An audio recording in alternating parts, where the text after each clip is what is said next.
10, take it to 10. What up? This is your boy Carl Cherry. I'm here with Trent Clark and John Tanners, and we are the Rat Pack, episode 3. What's going on, fellas? How you living? Chilling, sort of. I just came back from New York today, so I'm a little bit more burnt out than I normally am when we do this. Just checking in with the fam, like. By the fam. I was at my cousin's bar mitzvah. I was seeing if anyone was going to play the baby there. They didn't. I was actually very disappointed with the music selections. I'll tell him when he's old enough. I'm gonna be like, you should have had me. No hip hop? There was like hip hop ish. Lizzo? There was Lizzo, but there's also like what was weird to me. There was like a lot of like stuff that I would even consider old school at this point. I was like, damn, is this just like a lazy DJ, or? I mean, was like nobody Flow Rider Low? Yeah, like that kind of like and even like around like 2000 to 2006, where like these kids weren't even an idea at that point. How the fuck do they know any of this shit? So I was very confused. That's probably his DJ heyday. Yeah. I pulled my hamstring. What? Oh, yeah. Yeah, I pulled my hamstring running. Tell us the story. Yeah, so yeah, it was crazy. I'm walking down the street and this guy's walking in the street with his dog and a bag. Next thing you know, this car whizzes out of nowhere. I see the guy do a half spin, hear the dog yelp, the bag drops, just the whole nine. And he picks up the dog. I thought that he hit the dog. I heard the dog yelp and everything. He picks the dog and starts running after the car. So I start running after the car too to catch the license plate because, I thought he ran over a hit and run the dog. I get all the way to the car. I had to stop because it was at a red light. As soon as I got up to the light, I pulled my hamstring pulled up. And I'm limping over there, and the guy gets to the car. The dog is fine. He's just mad that he almost got ran off the road. And he opens the guy's door. He was an Uber driver, had a passenger in the back seat, and it was like, "I'm calling the cops, buddy. You think you can just run people off the road? You're gonna hear from my lawyer." And San Andreas. Yeah, kind of, sort of. But I saw that there wasn't any actual crime, so I kind of just hobbled off, and now. I don't mean to laugh at your pain, but that sounds... Yeah, I was down all week. That's a wasted hammy. It was. Well, I mean, the intentions were good. Yeah. I got to tell myself. Good Samaritan. All right. So, a lot of music. But instead of going through the usual suspects, I want to bring up somebody an artist that doesn't really get that much coverage. I think we're all familiar with him. You actually have a friendship with him from like back in the day. Jero Oh, yeah. Formerly of Fly Union. 614, Columbus, Ohio. We're both from the same city. Word. And formerly of Fly Union, a trio from that city, but he's been solo for what, how many years now? 10. No, he hasn't been solo that long. Fly Union been broken up for a minute. I want to say like 3-4 years. Yeah. I remember 2016 was when I remember him starting to pop up. Well, I really actually, got coincidentally, around the time that Russ started to really bubble, they were both kind of like in that exiting SoundCloud into the early time of Spotify when you could kind of like catch one. Yep. It's very different now, but you could really sort of cross from SoundCloud onto Spotify and no one would know who you were. You might get on Fresh Finds, you might be on Most Necessary, and suddenly you were starting to bubble and labels were like, who the fuck is that? Yeah. And then is he like the first A&R LeBron moment with I Really Got It? Oh, yeah. That's the first really public one. Right? Where it wasn't like an established artist. One that he actually claimed. Yeah, it wasn't like Future or 2 Chainz or, you know what I mean? Like those are the artists I always remember or associate with LeBron. It's sort of like, that was the first I feel like he put on. Yeah, because that song really got some traction as a result. I remember it was like, I was at Apple at the time. It was in a Beats by Dre commercial. Yeah. But all this to say, he just came out with an album, Keep Everything Yourself. It's really good. I mean, Jero is, I was thinking about it, right? Because the timing of the content is relatable because it's everyman rap. It's not no gangster rap. He's blue collar. You'll see Jero everywhere. He feels accessible. You see him everywhere. But also, not only what he's talking about, but the timing. I think he lost his mom late last year. And coincidentally, the first time I heard this album was like the day after Kobe died. Yeah. So I think all the content, like a lot of the messages, like just hit me a little different. But I'm just curious to see, like, what do you guys think of the album? That was dope. What's that song? The Kobe reference, Kane Deaf? Ride Death. Ride Deaf? Yeah, that song's fire. He had this song I really like, Paris Dreams. You know, kind of had like the Houston screwed up, chopped and screwed vibe to it, but you know, it had some bars to it. You know, like you said, everyman rap. You know, rap that you really don't get too much anymore. I think there's some, you know, and this is not gonna. I don't even mean this in a negative way, but I think some of the best rap is straightforward. You know, there's obviously something to be said for technical skill. You know, for someone like a Wayne who, you know, also put out Funeral on a record like Mahogany or Mamma Mia, where he's just, you know, it's not just about the content, it's about the sounds, the voices, the technique, and more so, in fact, than even some of the content. Whereas for someone like Jero, you know, every word is chosen to have meaning.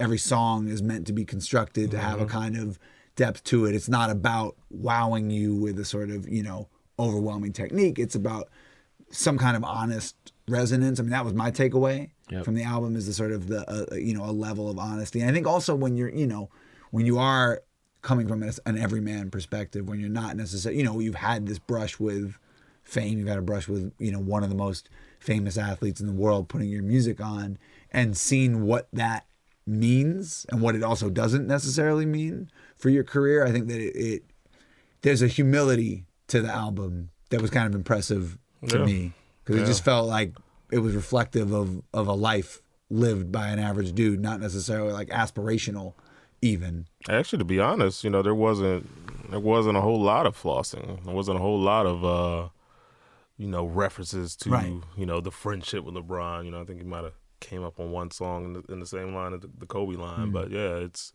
you know, like you said, a lot of earnest honesty and, you know, just purity. It kind of reminds me of an album that we've all talked about in the last couple of years, but, you know, the way that Little Brothers age and the way that they came back, and it was sort of like they were in a lot of ways pioneers for a generation of kind of underground rappers who wanted to cross over into the mainstream, obviously predating a lot of the biggest artists in the world. It reminded me a little bit of that kind of, like, you know, the workmanlike quality of the Justice League, not the producers, the Justice League around Little Brother, and that whole kind of scene of guys who are like, we're just dudes from North Carolina, like living regular lives, and our raps reflect those lives. When I first heard of Jero with Fly Union, I immediately went to Little Brother, and I was like, oh, they remind me of Little Brother, but they never quite had a Little Brother moment, even by underground standards. Yeah, and I feel like I'm hearing this album, and I'm like, okay, the timing is just perfect. I wonder what needs to happen for Jero to actually have a moment. He doesn't need to sell out stadiums or arenas, but just have like this solid career, dedicated fan base, be critically acclaimed and recognized as a lyricist. Because I feel like that's one of the missing pieces. Like I don't know that many people behind the scenes, some of the people that we speak to, are really that familiar with Jero, which is kind of confusing considering that he's really good. I think there's a few artists like that. I remember for years it felt like Denzel Curry was kind of like existed in almost a parallel universe. Yeah, and now didn't he get his popularity from Vine? It was a combination of things. I mean, he had been building on SoundCloud for a while, and then he was involved with this rapper Bones and his crew Team Sesh. That was another big SoundCloud crew, but it wasn't until Ultimate popped on Vine that he started getting major label interest. But even then, it was like, okay, well, he's a Vine rapper, but it's like, no, actually, this dude has been putting in the work to build a solid base. I think that's actually it's not dissimilar with Jero, where it's like he could have been the LeBron dude, but he's done the work. And, you know, it might take another 2, 3, 4 albums. He might have to put out music consistently in the same way that, you know, when we talked to the baby, it was like, this is what we're seeing now is the tip of the iceberg. Yep. What's beneath it is the years and years of work. And I think that, you know, there's something kind of unromantic about that. You know, I think we expect rappers, especially critically acclaimed rappers, to kind of come out of the gate and do things that, like, you know, are they gather attention on Pitchfork, whatever, or they make you want to playlist them. The reality is, even when we think about someone like a Russ, who had to build and build and build to get to the point where he was like commercially viable and then commercially undeniable, and now is at a place where he's trying to sort of combat the people that are above him or around him from a critical standpoint. It's like, that's an almost decade-long journey at this point, So I think that it's not to say that Jero is. I think that it could be another album or two before what you're talking about happens for him. And I think the biggest challenge too is actually developing a fan base when you make this type of music. When you make the type of straightforward, 180-degree hip hop, without any frills. A lot of people gravitate to antics these days. I'm not even really sure if a rolling loud crowd can digest the type of lyricism that he's displaying. He existed before the climate. He did, but we're talking about elevation. Yeah, but he also didn't capitalize on a moment in the crossover between one era and the next. Right. Things change between 2016 and 2018. Completely that's the turnover, right there. And I think that if you didn't figure out how to ride that wave or do something that sustained you through that change, you're there's a whole kind of great. I mean, you can even look at someone like Lil Pump. Oh my God. Which is not to say that he can't come back and have a hit record. I think that probably would be easier than him making a body of work at this point. But there are artists of that nature who were born in that world and didn't transcend. Where's Block Boy? I ain't heard from him in a minute. It's just too much noise. Yeah. It's just really hard to cut through beyond a couple years. Anyway, I want to talk about the rap uniform. There used to be, starting at a certain point, a very specific look on what a rapper looked like. I'd say 99. I think maybe a little earlier than that. Well, in the 80s they did have a look too. But if you think about the rap uniform and the chains, the baggy jeans, I'm explaining it horribly, but even like the way they wear the jacket, the fitteds all matching, like it's just like, I think the chain is the biggest element, but there was a look that if you fit into that box, like, okay, you look like a rapper. I remember going to Ozone Award very early on in my career as a young reporter for SOHH.com. Is that in Florida? Florida, in Orlando. And I'm walking around and I'm spotting people and I'm like, he looks like a rapper. In my head, like every time I spot somebody with a certain description, he looks like a rapper. I feel like the chains, I hate to say it, like one of the biggest giveaways or whatever. Since the 80s. But then Kanye comes in and I think he started like kind of dressing, I'm not going to say he was completely ignoring the rap uniform, but he said it himself, like, I pulled up and like was wearing pink polos. Loafers.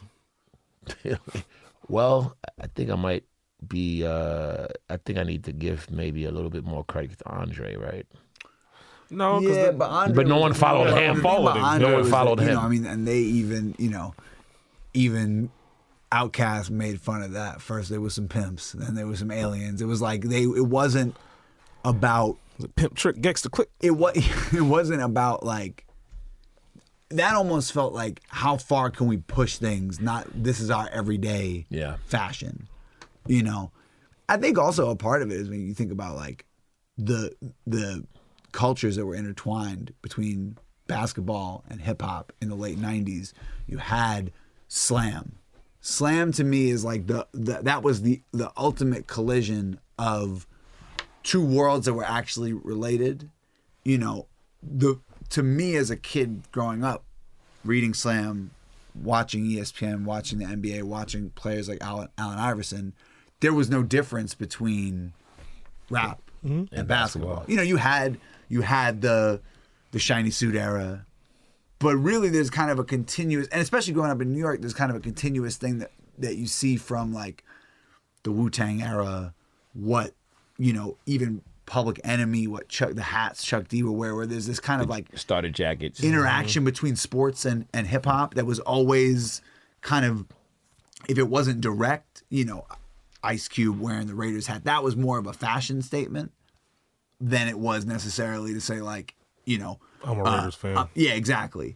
But I love that you said you brought up slam, because I was going to say the best way to identify the rap uniform is to go to the NBA All-Star Weekend and look what the players wear courtside.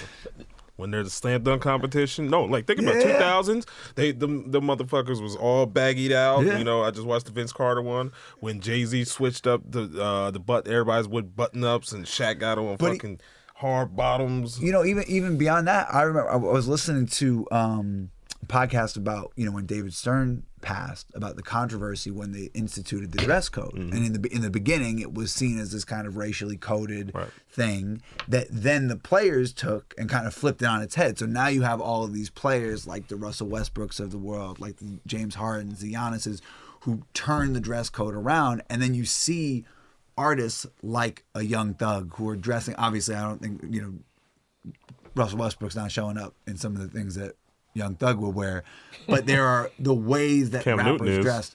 What you say? Cam Newton is. That's definitely true. But the way that certain artists dress, the way Kanye's style evolved, you look at like the Rock Nation brunch, people in suits, all different colors. Floral. I'm not saying it's good or bad. I'm just saying that the fashions evolved Right. away from the era of Allen Iverson on the Slam magazine cover. that still exists. It's just not as dominant. Right. Right? The other side of the rap uniform is just the way you look. If we give you the uniform, you may not pass as a rapper. If we give you the uniform, you might just fit in and be like, oh shit, yeah, he looks like I'll buy a record from him. Yeah. Right? 15 years after college dropout and Kanye really, coming into his own as a rapper, there is less and less artists who look like rappers. And it's not specific to race, because Lil Tecca don't look like a fucking rapper. Yeah, I've seen his feet too many times. What? I've seen his feet too many times. No, I heard you. But why are you saying that?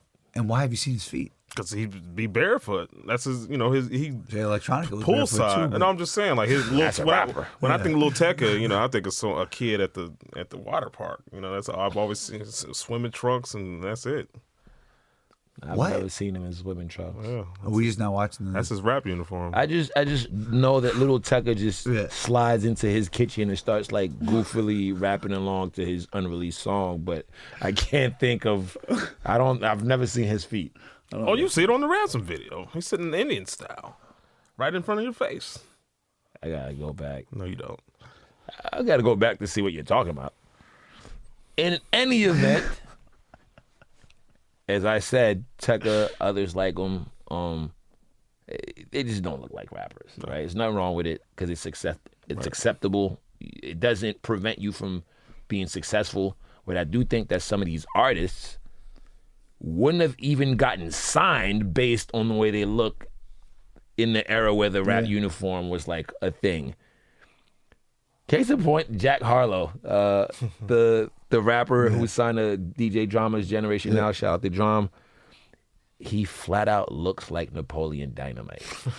Like, he's a rapper from Louisville, Kentucky, white, curly hair. And like every time I see him, like every time I hear his song, or like drama hits me about him, like I was like, oh, young Napoleon Dynamite. But he has a new song titled What's Poppin'. First of all, let me backtrack. He's actually really good. He's a good rapper. He can rap. But now it looks like he has a song that has the potential to become a hit. What's Poppin'? It came out maybe a couple weeks ago. The streams on Spotify are very high. I think he had like 4 million in 1 week. It's on Rap Caviar. It's on like a bunch of playlists, and it's doing pretty well. Did you guys hear the song? Mm-hmm. Thoughts? I think it's funny that we're talking about the rap uniform because, I feel like it's just a song of 2020. Like I'm not unfamiliar with Jack Harlow, and his pro is definitely his rapping ability. He's a machine gun on the mic. And he can really spit it with the best of them. But his Achilles heel, every time I hear him, is something completely different. He's all over the place subject matter wise, and this one is more up tempo, bouncy, clubby, flossy track, which is cool and everything, but it doesn't have any identity. It doesn't feel like a Jack Harlow. This song anyone could have made this song, but it's cool. I understand what you're saying. It could be a hit. I don't think it will be attributed to him. Oh, so you think the song's gonna be bigger than him? I think, just to go back to something you're talking about and the era that we live in, it almost doesn't matter what he looks like, because the song, and I don't know how it's started to bubble, but I think about how another artist who isn't necessarily associated, I mean, he was already starting to bubble, but isn't necessarily associated with a specific look, but Arizona Zervis, yes, who had Roxanne, which started to pop on TikTok and then was popping on Spotify. I think that song started to blow up without anyone even knowing necessarily who he was. So there are probably more people now listening to records that are gaining traction than, that don't know what the artist looks like, than there were in the era of even the kind of like the waning years of the MTV era, when you still had these artists. Like Drake's videos were important. Mm-hmm. They were important in branding a certain style for him. Jack Harlow, I mean, granted, I haven't seen the video and we haven't talked about this until today, and I do feel sometimes like I'm living in an alternate universe, but I will say that that record, I feel like, could pop without anyone having to see his face, other than in the small cover on their Spotify app, which is barely like seeing a cover at all. Yep. Does the way a rapper look make you less open-minded about his music? I always joke that I profile rap names. If your rap name is trash, I'm probably gonna assume your music is also. But does the way somebody looks, and to your point, John, I don't know how many times we see the rapper first. We hear the music first. But is that something that deters you from maybe being as open-minded to the music? Me personally, no. I remember seeing Danny Brown's teeth for the first time. My father being a dentist, and I was like, he should just call my dad up. That'd be kind of nice. But being like, damn, like he looks kind of fucked up. Like, and then just hearing him rap and be like, oh my God, this is not what I was expecting at all. And then seeing how his fashion evolved, looking at someone like Young Thug, who, first of all, I remember hearing the name Young Thug for the first time, being like, what? Yeah. And then hearing him rap, being like, all right, there's something special here. And then watching the way that his fashion evolved. Now that, I guess, is different from the example that you're asking, where it's like you see someone first and judge them based on that impression. But yeah, no, for me, it's never really mattered, unless it's someone that looks like me, and then I'm a little bit more skeptical. But think about it, right? Like the industry is still very much old school. I think the people with, not the signing power, but like the people who approve these deals probably still want to see what the artist. They still want that. They still want that rap uniform, and I think they still push it. They want to meet an artist, right? Unless your song is so big that it's undeniable. Arizona Zervis could have looked like anything. Yeah. Columbia still would have signed that song just because the song is a hit. It doesn't matter about the artist. Yeah. But I think that there's still this mythology of the star in the music business, where you look at an artist and you say, that person looks like a star. And you hear all the old school executives and younger executives as well, because it's passed down. I feel like Billie Eilish has that 1,000%. Absolutely. That's the girl. But even when an artist like Lizzo walks on stage, there's a certain presence. She has a presence to who she is, the way she dresses, the way she carries herself, and I think that she might not necessarily be someone, because of all of the kind of the ingrown prejudice that people have when artists walk into rooms, when people walk into rooms. An executive might not say, she looks like a star. She might have star qualities, she might have star behavior, but because of those biases, there might be a willingness to write someone like that off. And I think that's sort of the you know, that was like the Danny Brown thing. He had shots early on where people were like, you don't look like a rapper. You don't dress like a rapper. You're wearing skinny jeans. Your teeth are fucked up. Your hair is crazy. But then it was like, and obviously his career it's gone in a lot of different directions. But I think that there were people, you know, he was rapping with 50 Cent. He was rapping with Tony Ayo. He was around those artists in a later phase in their careers. But still, there's a world where he goes, you know what? Yeah, I'm going to just wear a fucking fitted, wear some jerseys, and I'm going to be he did a mixtape with Tony Ayo. Okay, keeping it on the unit. Remember that story that J. Cole rapped for 50 Cent, but he didn't sign him because his pants were too tight? That's crazy. What's your take on? I definitely profile the current. No, I profile the current rapper look. You know, I mean, like, I imagine y'all's inboxes are just like mine. Every day it's a new rapper, new artist. They have 7 million streams already, and we haven't even heard of them yet. But if it's along the lines of what's currently trending and trendy, you know, it'll take me a while to really give it a shot. You know, I'll use example, Little Booty Call. You know, it's a rapper named Little Booty Call.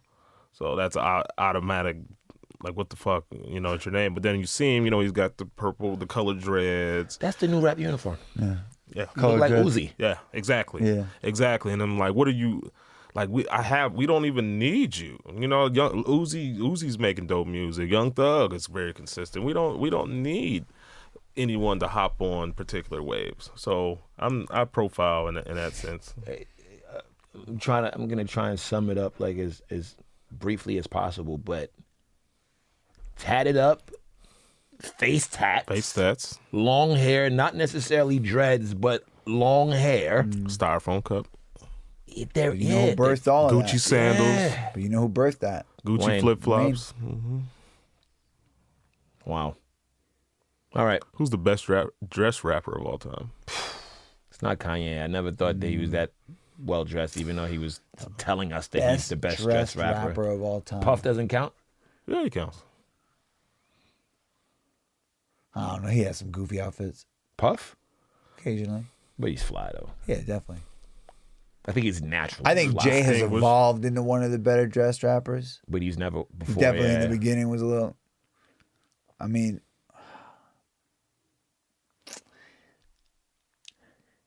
that's a tough really one. 'Cause tough, there's different yeah. lanes of dressing. Like I remember my cousins loving the way Fab dressed, and I was like, "Oh, yeah, Fab was on point." But you for the also time. look at someone like Slick Rick. he's historically, he's a great poster boy for the rap uniform. Definitely, Oh, Fab. Yeah. Sorry, but no. It's all good. Slick But like, you know, think of something like rappers like Slick Rick, you know, Big Daddy Kane, in a certain era, Right. were probably considered Super very fly. stylish and very, you know, super fly rappers. Now it's like I have in my mind, I'm like, who's wearing the best suits right now? Mostly because I'm looking at like suits to steal ideas from for my wedding, but also like, who are the rappers that show up on red carpets and you're like, damn. Because that's really the measure of it, right? It's like who's popping up in GQ or on different websites and you're like, that's a person that's a style icon. And Pharrell is respected in that space. Pharrell's very respected in that space. And also had the two sides of it. He had the streetwear side. I would actually say in that vein too, I think Pusha is somebody who he's not necessarily flashy, right, but he's someone he can do kind of both sides of it. He can go do suits, red carpet, kind of high-end fashion. He can also go and do the streetwear, play clothes, Bape, you know, the kind of like the world that he and Pharrell sort of came up in and molded. And allegedly sell a ton of drugs. Allegedly.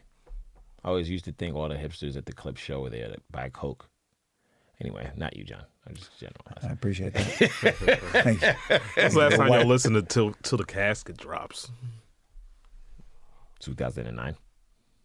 Probably more recently than that. Not as a shot, just that I haven't gone back. No, I'm saying I just every now and then I'll fall into like a when you say wormhole. clip show, I went to that clip show.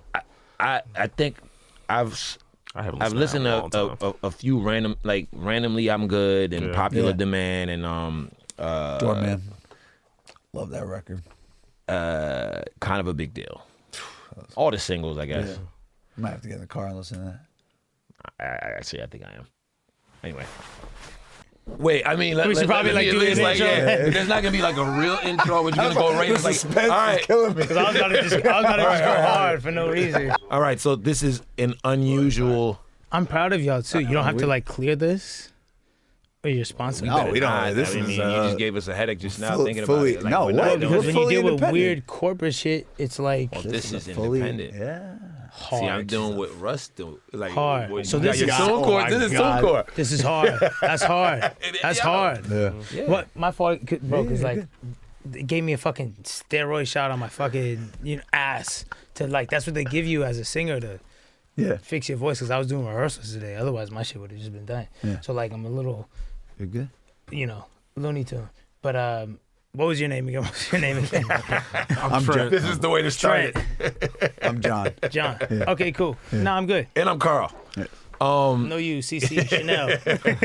But basically, welcome Russ to the podcast. Thank you. Episode 3, second guest.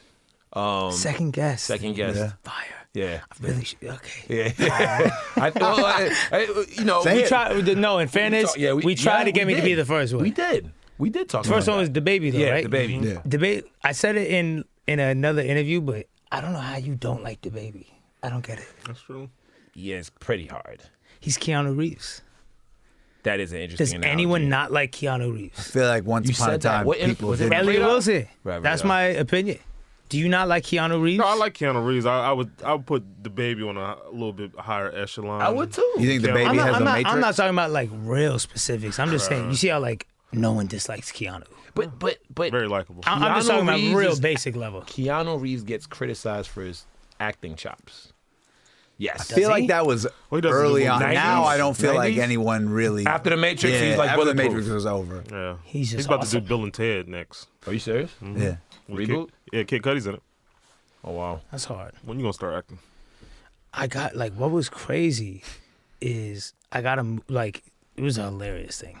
So 2018, I was like, I don't know how, but somehow I'm gonna be in a movie next year. And sure enough, we get this like offer via an email, which we thought was bullshit. It's like, yeah, right. And so we're like, all right, we'll send the script. They send the script, and we're like, oh, well, what role is Russ reading for? They're like, lead role. And we like start looking up all the people involved. It's like super like the dude who did American Psycho and all this, the producer who did it. So we're like, wait a second. We're like, wait, okay. So I get on the phone with the director because I didn't even intend on like taking it serious until we knew it was real. And I get on the phone with the director. Oh no, I sit down. I'm like, you know what? Let me read one paragraph of the script. I ended up reading the whole script. It was super hard. So I was like, yo, yeah, let's call the director. We get on FaceTime. I'm like, yo, you know I suck at acting and I have no idea what I'm doing, correct? He's like, yeah, no, but you're perfect for it. I'm like, okay. So I still had to audition. We, flew down, filmed it. He had to take it back to the producers, whatever. I was like, yeah, I mean, I have no idea what I'm, like, I remember being in the audition, like, I have no idea. I have zero acting experience. But I related to the role so much, and I can't give it away, but I was like, it just feels like me, so I'm going to just be me. And if me is good enough for this role, then cool. So I did the audition. I was like, there's no way that's working. Right. I was like, I have no idea what I'm doing. Get a call back. All of them love it. They're like, you're the next. They're like, you got the role. I'm like, you're kidding. So yeah, so waiting on that to like start filming, but somehow I landed a lead role in a movie. I don't know. It's really insane. Okay, so take us through this, right? This But is that's part of movie your shit. path, though. This is part It of what is. you want to do. Like you're an artist, producer, engineer, mixer. What's the multi hyphenated that you like to remind us about? I stopped because now people at least know a fucking little bit. But you know what's crazy about that? I think I just don't think it's that bad to big up yourself. And I thought that hip hop was a pretty safe medium for me to do so. That's a fair point. And then I didn't realize that everyone is absolutely bitch made when they're hearing hip hop energy from someone that they don't want it from. Now it's a problem. And I get that. I understand it. Y'all don't want me to feel like that. So you know it's crazy. I had literally a list of questions. They were already saying so many things that's making me go all. Okay. Nah, but you got to really think though, right? You're right. Since when, for real, like when you really think about it, let's sum up what I do in a negative sense. Let's do it. Russ brags and he's cocky. Let's do that for conversation's sake. It's hip hop, right? Name a rapper. First of all, look what I'm bragging about. Okay. Has it ever been about designers who don't like hip hop? No. And yet when that's done, that's okay. But when I brag about ownership and selling hard tickets and longevity wealth, it's like, who does this guy think he is? Why are you talking down on us? What? Why are y'all talking down on y'all? Where do you think it started? Bro, I think it starts from, it's just the messenger. Like, you don't want to hear from me, and I get that. I've accepted that. It's fine. Or you mean like not yet, right? Not until you put a bunch of plaques on the wall and.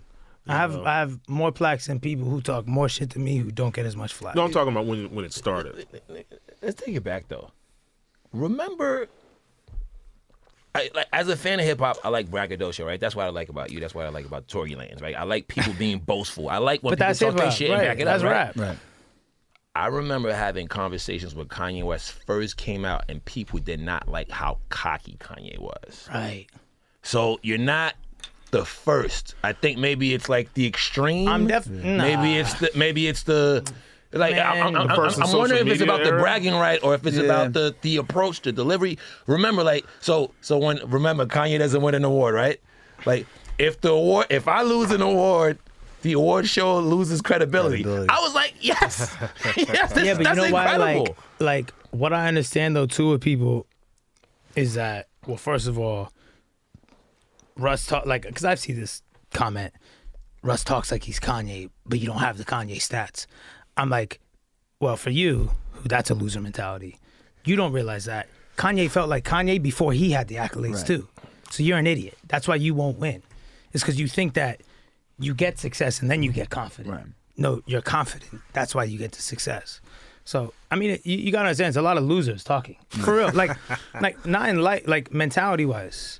Yeah. It's a losing mentality. You know what? This is perfect, right? Because we were talking about the rap uniform. Yeah. You used to have to look a certain way. Okay, Sure, but wait right? a minute. Okay, wait a minute. Because I saw you put this down, and I was thinking, what rap uniform was Africa Bambaataa wearing? What you're talking about? It evolves. But you're evolves. talking about a very specific moment in history. In the 2000s, I would say. No, not 90s? necessarily 2000s. I would say starting in the 90s, maybe late 80s, right, where you have kind of like NWA, the Raiders caps, like the iconography of hip hop starts to get codified in a different way. In the early 80s, do you look at the way they had skinny jeans? Forget skinny jeans. They had sequins. They had all kinds of crazy. It was a different. Yes. I think that hip hop has always been about like stylistic trailblazing, right? There was a time when I agree with what you're saying about like a kind of coded style. Yep. But I think that it's always been about people trying to take new styles, take old styles, flip them into new things. Yes. I'll say this that's very important. As a white person in black culture, you have to be very delicate when you're speaking Absolutely. on black culture, which is why I've tried my best to not speak necessarily on black culture. I've tried to use the medium of hip hop and black culture to preach ownership and longevity wealth. Mm-hmm. Because if I'm white in black culture, rah, rah, rah, Gucci, which doesn't like black culture, then I look nuts. Right. Gotta be careful. That's wrong. But I want to bring back to that. You're right. Because I was thinking about Run DMC. I was thinking about Africa Bambaataa, Melly Mel. They don't look like the rap uniform, but at the point where hip hop becomes mainstream, there's an aesthetic. Right. Right? And Kanye is the one that kind of broke it down. He wasn't that far off with the pink polo and all that stuff. But I think he really you have somebody else. But also Cam was even though it's an extension of but the it- rap well, uniform. It's outrageous. I think you know what it was? still hood fabulous. Kanye was a big help in making non-gangster rap mainstream. Every man rap. With no Kanye, there is no Drake or Cudi or Cole or me or anyone who came after Kanye who's not a gangster rapper who went mainstream has Kanye to thank. That's why I think, like, I don't know, Kanye musically and impact-wise is always just the GOAT to me. But what I was getting at is that you don't fit the quote-unquote rapping uniform, right? The rap uniform technically doesn't exist anymore. It's like, it's a more narrow, right? Yeah. It's a more narrow box. But do you think that's part of the reason you received a certain way? Like, even, I know you and Joe are cool now, right? But he used to brag about your man bun. Like, at an earlier stage, I'd be curious to see what Russ looked like aesthetically. Did you have the lower cut? Did I you know fit in? But it's also, you got to understand, like, I was 100 followers in my basement. I wasn't concerned about how the world was viewing me because the world wasn't viewing me yet. I was just like, whatever, you know?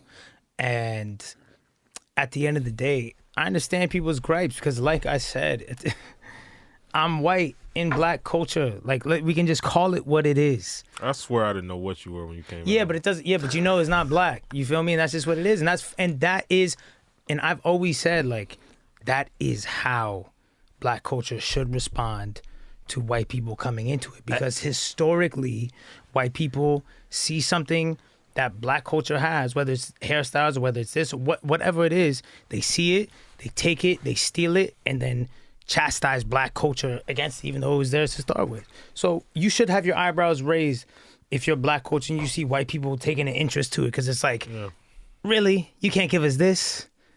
You know what I'm saying? Y'all take everything. You can't. I get it. It's just going to take time. That's all. I do think you don't get enough credit for the I'm not supposed your awareness of it. I'm not supposed to.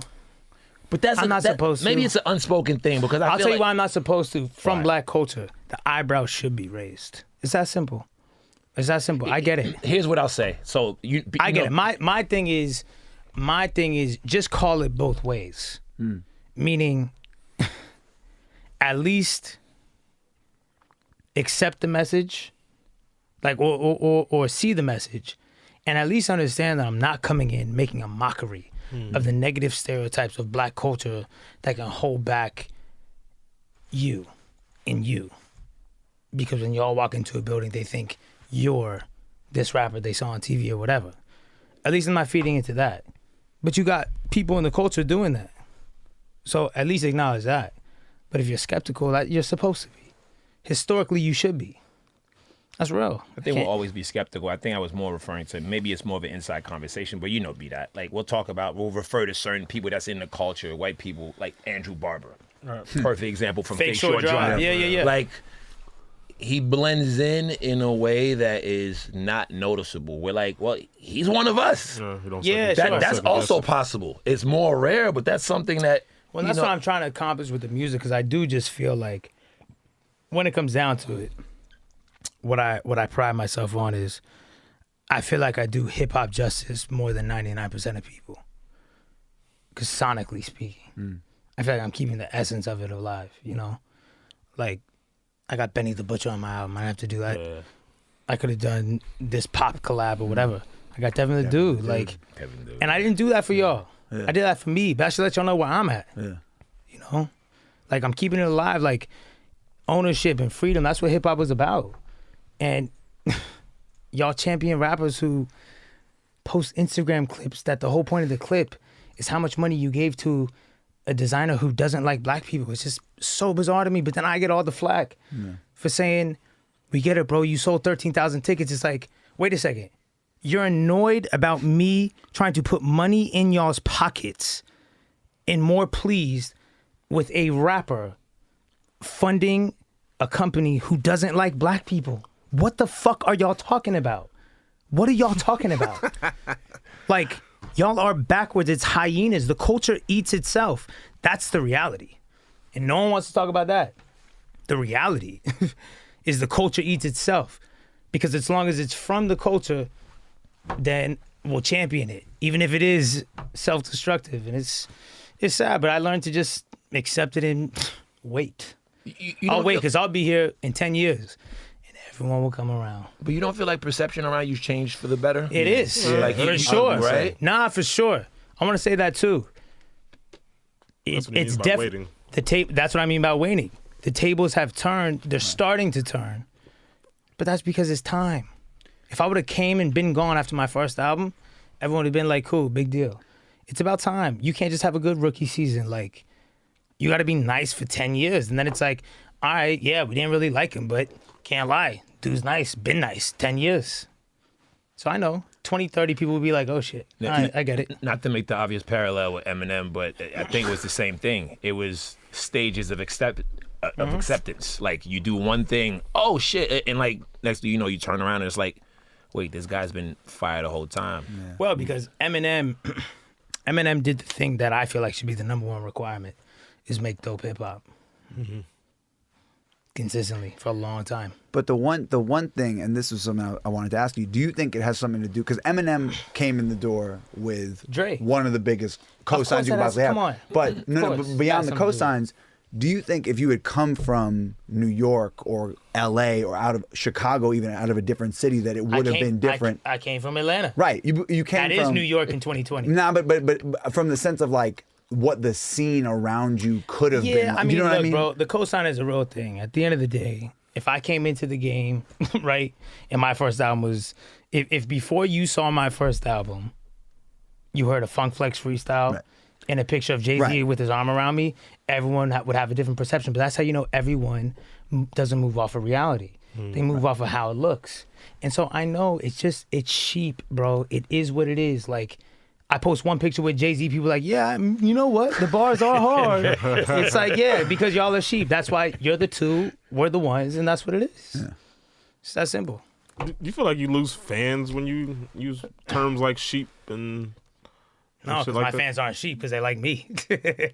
If my fans were sheep, they'd go with the sheep, that's why I have so much respect for my fans. It's because it's so easy to like, especially like me, I gotta fuck with me. I don't have a choice, you know? Mm-hmm. But my fans who, 15 to 24, some older, some younger, they just have friends in high school, college, who might be like, you're the only one of us who listens to Russ. You're bugging. Like, and they might stop listening.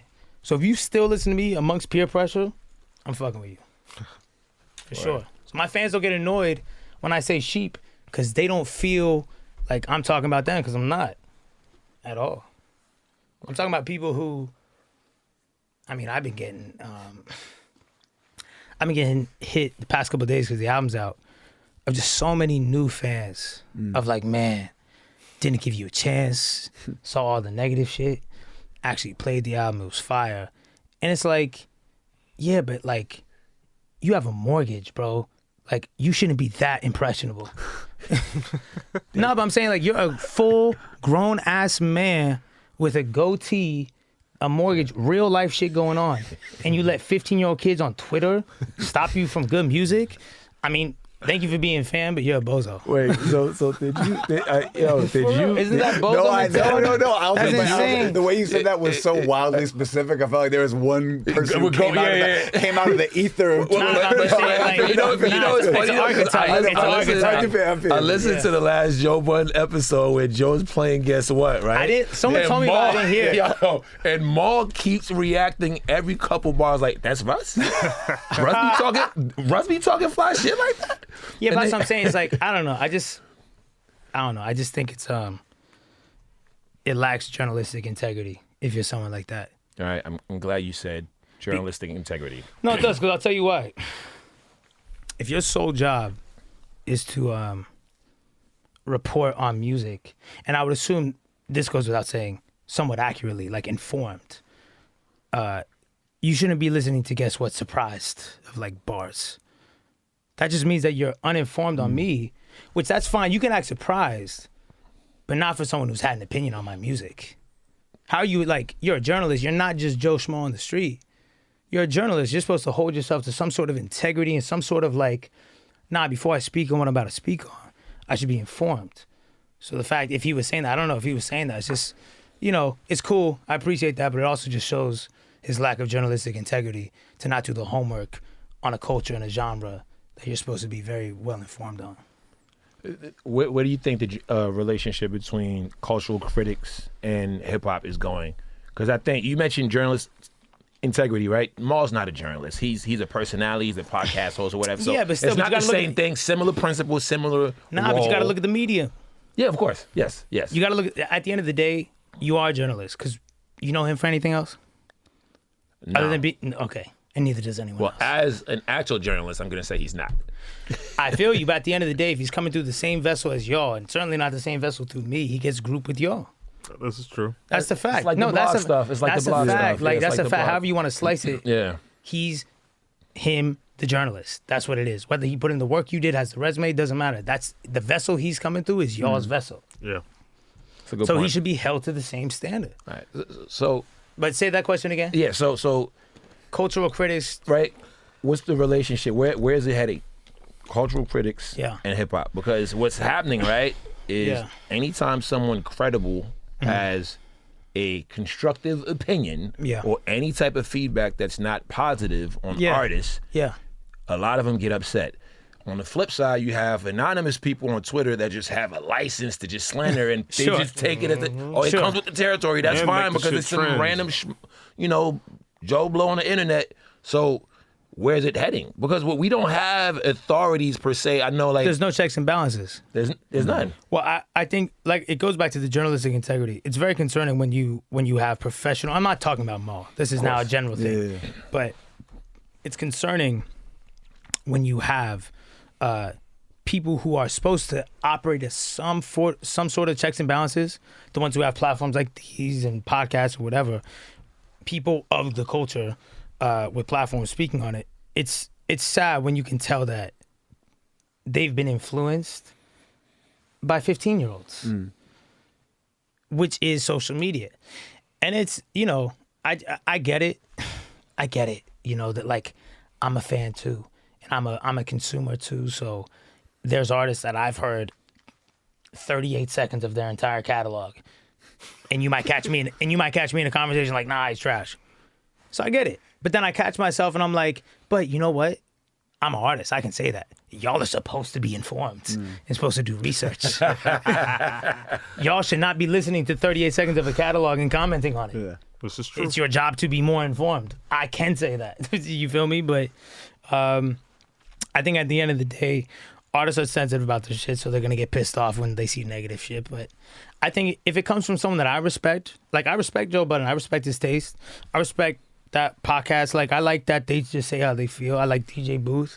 I like Two Dope Boys. I like Artist Manifesto, which is smaller blog, and King LJ, which is smaller blog. I like Rap Radar, obviously, and B-Dot. There's people I respect, and I Rob Markmans, and obviously y'all is like, but kind of what Nipsey said. Who are you? What have you written? Where's your credibility come from? I know my credibility. Like I got plaques and shows, so I can speak on this artist shit. The fuck are some of these people talking about though? As far as journalists, you got 40K followers in a podcast, and you think you have like, I hope you don't have 40K followers. Nah, but it's like, you know what I'm saying? Though? I think I'm fine. Yeah, like, but you know what I'm saying? It's like you got to start checking some of these people's credibility because it's like, what gives you the credibility to have your you gotta word? say that to the fans and the followers, though. Let me ask this though. Oh, you got to say it to the fans. Yeah, because they're the ones putting Well, the see, batteries you- in these backs. Well, see, here's the thing, right? I like this point. You can't control the masses. The masses are going to be the masses. Especially now with the internet. Period. Right? What you can control as the media, you're supposed to be more informed, like I said, less quick trigger, less emotional. You're supposed to be just more professional. So you should be able to discern between, oh, this is some internet shit, motherfuckers are just bugging, and now let's get down to the real. Like that's y'all's job, is to connect the bridge between consumer and artist. It should be a fair down the split. Y'all should be half people, half artist. Like we're with the people. We hear y'all. That's a fair critique, whatever.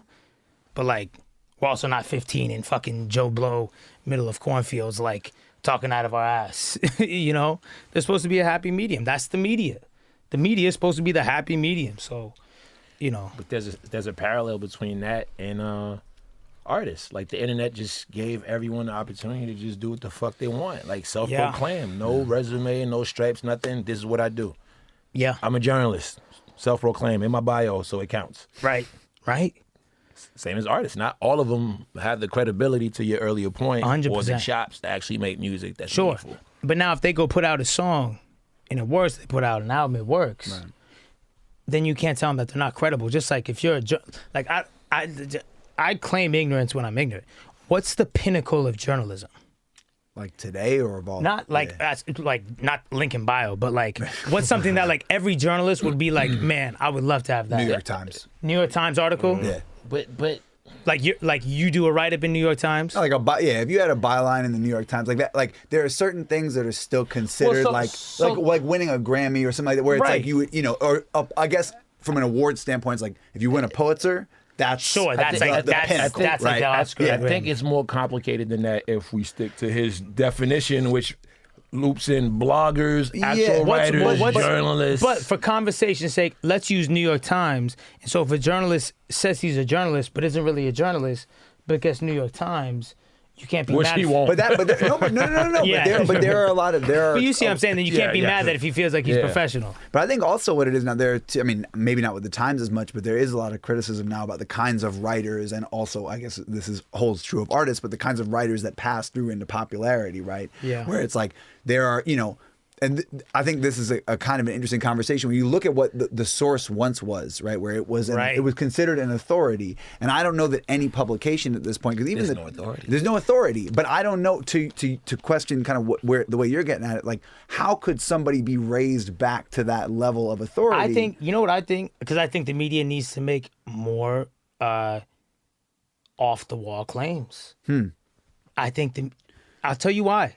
When I say off the wall claims, I mean that the reason why the Source and the 5 mics thing was cool is because they might give a classic 2 mics. Right. And it's like, yeah, is that trash? Whatever. Okay. But the fact that they weren't just going with the publicist from the label told them to write. You feel me? They weren't on salary with the PR from the this. They're hot takes. You feel me? Like, it can't just be, oh, he's saying what everyone else. Really? You thought To Pimp a Butterfly was classic? Wow. Thanks for your opinion. You know, but it's like, it's just not like, that doesn't do anything for me. Yeah. Like, if I see XXL be like, To Pimp a Butterfly is a classic, I'm like, duh. But like, what did you think about it? And I'm not saying think it's bad. I'm saying like. But you're saying that doesn't fill the role of criticism, which is supposed to push things forward. No, because you're not telling us anything that people on Twitter already retweeted 40,000 times. Right. So in a sense, it can never be an authority again just because of the landscape and how like social media, all the opinions are there first. I think it could be. I think instant reviews. But look at the people who have carved out meaningful lanes in media. Buttons, whatever you want to say about them, academics. Charlemagne, and it's in why I think like Elliot and B-Dots are people who are just you're Tom Brady. You've been doing it for so long, you win. But those 3 that I just named, I feel like they have that lane because you know what? Every once in a while they say something that they know y'all will agree with, and that's just how they feel. But they'll say some shit that's like, nah, it's really how I feel. It might go over bad, but like. Fuck it. But then you do carve out that like, well, shit, I will tune in to a Charlemagne interview or academics because I do know they're not about to read off the questions the publicist sent, And that means something because otherwise, if you're reading off questions that a publicist sent you, what's the difference between me doing an interview with you and me doing an interview with fucking the dude at the fucking bodega? Doesn't matter. I'll just give him the questions. He looks cooler than you anyway. Who cares? Sounds like a new Complex series. Just give the And dude it would the work. Yeah, it would work. donut shop. Live from the bodega. Feed the dude the questions. I promise you it has more views than a lot of people's shit. Might have to hit Damien Scott. If y'all fucking try and take that shit. Oh my God. No, but it's about honesty. Yeah. Honesty will always win. It's not going to be the most liked, but it'll always win in the long run. It's respectable. I think the other thing that's missing a lot of the time too, or at least like the critics that I always liked when I was a kid, is like context, right? Like, why do people like Nardwuar? Obviously, he's ridiculous with a lot of the gimmickry of what he does, but also he stands there and gives both the artist and the audience like all of this history, all of this context that they don't have for some of their favorite artists. Well, that's like his niche thing. Right. Because Narwhal is not gonna have like a heart to heart, so that's not his thing. But he Right. found his thing, and that's why I think it's just about authenticity. Right. Who are you? What's in line with? There's a book called The Brand Called You, and it's just about basing everything around you. You know, and if it's not in line with you, damn near calling it the fucking Russ podcast. You know, and just making it so that you're aligned with it. And if it doesn't feel comfortable with you, then don't do it. But if you just do you and it's authentic and you're living pure and your intentions are pure, it'll just work out, bro, because someone can't use you against you. You're you. You can't try and get me to not fuck with me by telling me that I'm me. Right. People do that every day, like, yo, you're this, you're that. I'm like, I know, but that's me. I don't understand what you're trying to say. Yeah. You know, it's like, that's me though. What do you, like, at that point, you're just trying to get me, you're just basically saying I don't like you. It's like, okay, well, like, go somewhere else. Not that big of a deal, you know? Wait, I don't want to drag on this point, but did we identify Elliot as the only meaningful journalist who doesn't have a negative slant? No, because I don't think Buddy and Charlemagne and academics that's the problem. I think they're perceived that way. See, but that's not unfairly, but I think they're perceived that's the problem is that Buddy and academics and Charlemagne have these negative slants, but what really is negative about, they're just honest. That's it. That's the fucked up thing with media nowadays is that everyone is scared, artists included. Everyone is scared. Everyone's on eggshells. Everyone's scared to get canceled, to say the wrong thing, to lose money, to lose sponsorship dollars. Everyone is scared. That's why the ones who aren't scared will always win, you know? You know what's interesting? How all of them are in New York. But media's still in New York. I don't know if that matters. You could put up a podcast from your look at the DJs on your look at the DJs on YouTube channels filming from their bedroom doing like that's how academics started. Just filming YouTube voiceovers. It's like you could blow from anywhere in the world. It's 2020. You don't need to move to New York to get a podcast. You know, That's at real. all. That's real. Do you remember? So you hit me right when the baby interview was out. And you told me I'm pulling up. Yes. And then we got into a specific topic right away. Yes. You remember exactly what it is? I do. All Go right. ahead. So back in 2017, I got it written down. Y'all got some more water?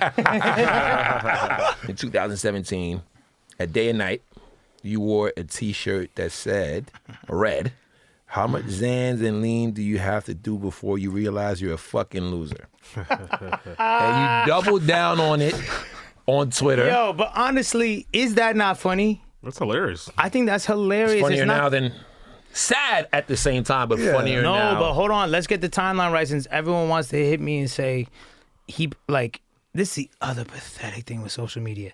You wore that T-shirt after Peep died.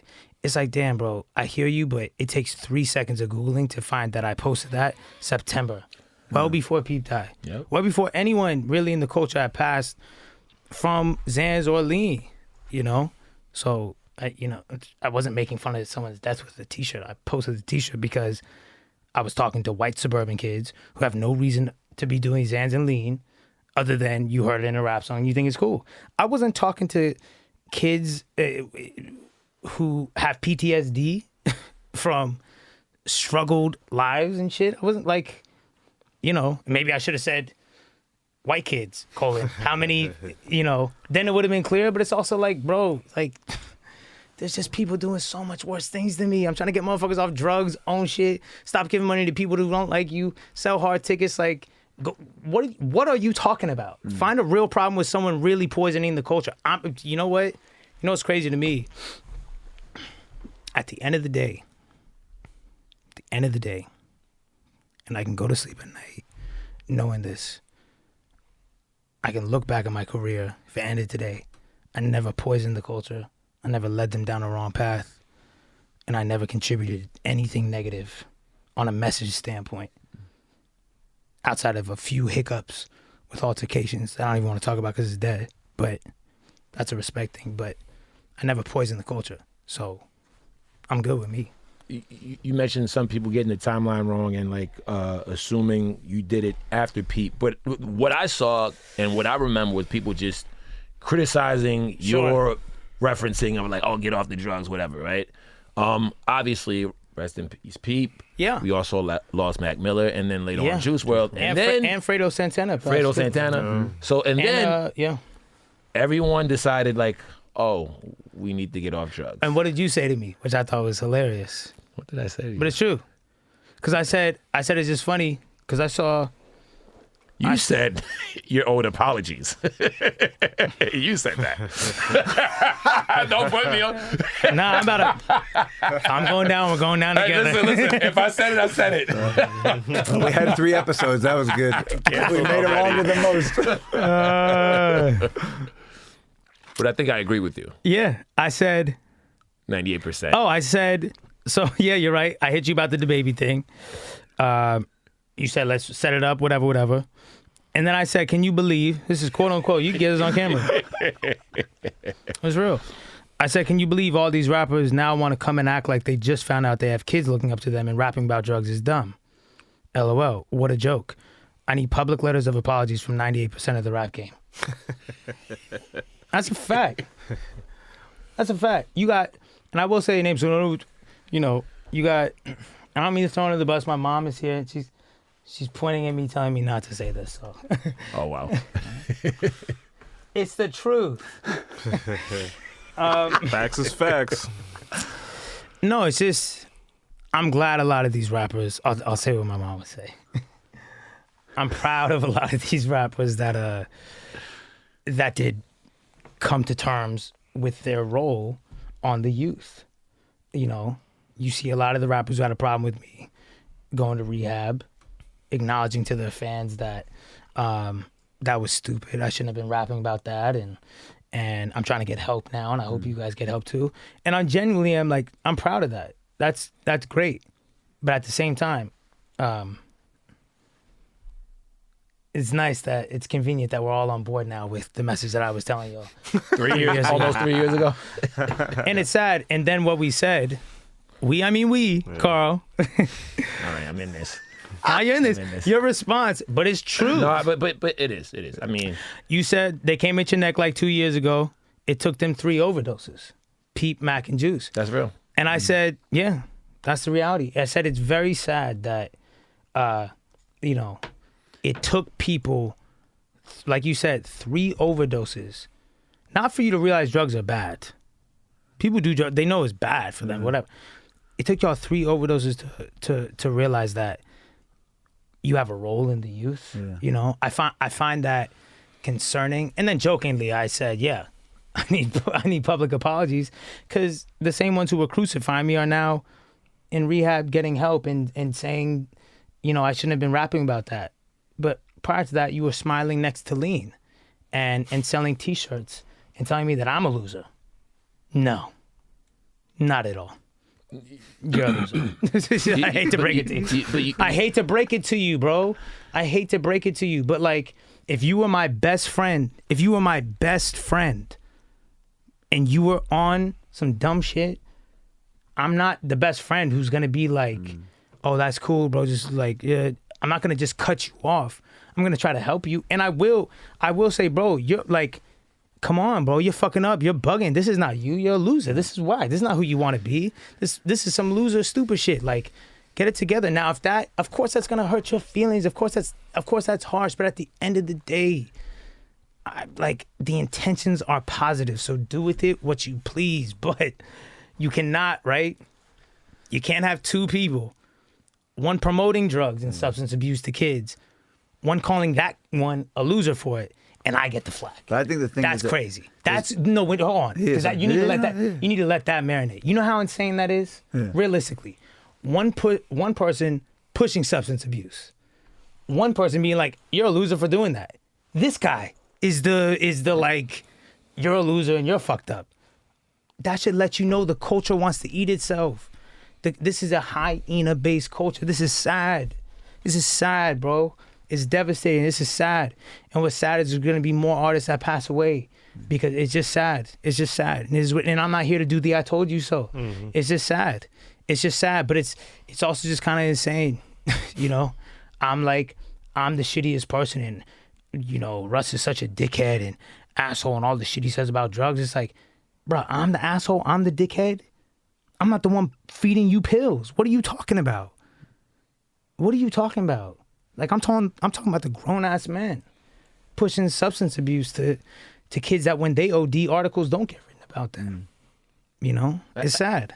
You were about to say something, then I was gonna say, I think that a lot of that pushback comes from the fact that, you know, for the past 50 years or so, the way that American popular culture has treated drug use with rock stars, rappers, whatever, is in a romantic way, right? So that it's always posed as this kind of romantic alternative to mainstream society. I'll tell you what it is. Rappers stopped wanting to be rap stars and started wanting to be rock stars. Right. And so they modeled their lifestyle after rock stars. Who've been dying for 50, 60 years. Because guess what? No rap star like that, really. Maybe a couple, but the rap star archetype was not a drug user. It was a drug dealer. Right. Which now that's a whole different convo because maybe they were giving drugs to the kids that are now peddling, whatever. But, right? But the rock star archetype is the you know, lack of rapping ability, heavy just mosh shows, little to no, like I said, real rapping. It's just you're screaming, and it's more about the intensity, which is turn. I love some of the shit, but it's a lot of the rap now has been modeled off of those rock archetypes as opposed to the rap star archetypes. Like, you know, I don't know how many young kids in their 20s or 18 to 25 that are modeling their lifestyle and their rap career off of Jay-Z, which is sad. That's sad. Name me 5. there's But that's a gap sad. in between, yeah. But if Jay-Z, like, here's the thing that trips me out. If Jay-Z is, I feel like it's one of those understood things. People don't have to say it, but if Jay-Z is the goal for everyone who starts to rap, which I think it probably is. Right. Everyone, like, especially when, like, one of the things with rap is money. Right. But if you want the most money, how are you not trying to model it after Jay-Z? Yeah. And so then if you want the most money and you realize, like, okay, well, Jay-Z has the most money, maybe I should, like, take some things from it. Number one, Jay-Z's amazing at rapping. Like, amazing at rapping. So, and then also isn't in a certain lifestyle. But there is that, I understand the critique of, but he was selling drugs and da-da-da-da-da. But that's why I really love 444, where he had killed Jay-Z and he kind of denounced that. And he understood and accepted that he had maybe led people astray. But that's growth, that's maturity. But I do think it's very interesting that... He got a lot of blowback with the money on the ear line. Yeah, well, because... Yeah, but that's what Jay-Z's supposed to be doing. Jay-Z's supposed to be the one. He said it in his Breakfast Club interview. I think he said it about Kanye. But he's supposed to be the one running over the hill before all of us because he's further along and telling us, nah, this isn't it anymore. Why do you want Jay-Z to be on what you're on? I don't understand. I've never understood this. And substitute Jay-Z's name for anyone else, I never understood why you would want someone who's ahead of you, more successful than you, to, in a sense, even be relatable. It should feel not relatable. Like, I can't relate to a lot of shit Jay-Z be talking about. You know? But I love that because I'm like, oh, there's room to grow here. Yeah. That's a different level. I can't wait till I get there.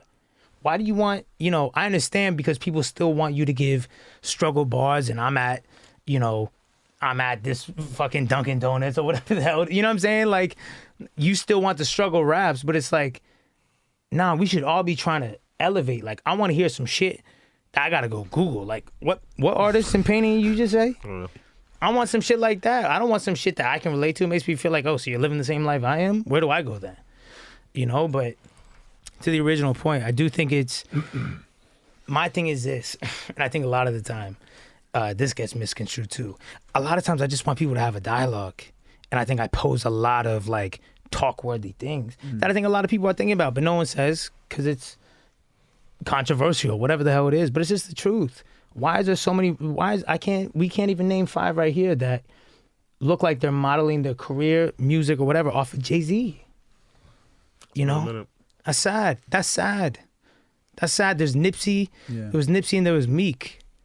But those are, you know, first two that came to mind. Yeah, but those are in their 30s. I'm talking about like there's a gap between a generation. That's 30 plus. I'm talking about 18 to 25. Like, I feel like I'm trying my best to honor that ownership and you know, but it's sad. More people are concerned with being rock stars and rap stars, and I understand that rap is the new rock, but we're losing the essence that made it rap. Yes. Yeah, I think the other side of the I think the other side of the drug conversation, you know, people are talking about abuse, right? We made it cool, but to your point, it's been cool. It's been cool, right? Yeah. I think people are not talking about why the kids are doing drugs, because I remember seeing Juice WRLD the first time I met him was in Toronto at the Rap Caviar Live. He didn't want to be in the room, and I was like, this guy has anxiety. I finally met him. It was a closed setting, so it was a little different. We got to engage, and then I remember when Cudi had the Complex interview, and he said like, "Yo, I couldn't be doing all these fucking interviews if I was wasn't on drugs, on coke or whatever." So I think a lot of them just needed them to function, because we live and work in an industry that is not manageable. That's part of the equation, but no one's talking about that shit. No. That's a real thing. And that's why I said, like, I'm not even talking about those kids. Yeah. But you got to understand, people were on Xans and lean and all this shit before they were in the industry. Yeah. So you can't use the industry as an excuse. Now, there's certainly people who got into the industry and like, man, this is too much. Boom, coke, lean, Xan, line me up. You know what I'm saying? Cool. But I'm like, that's the thing. I really wasn't with that t-shirt. I promise you, I was not talking about, number one, big blanket. I wasn't even talking about black kids at all. At all. I was talking about white suburban kids that I grew up with, you know, who I saw at parties doing Roxy's and all this shit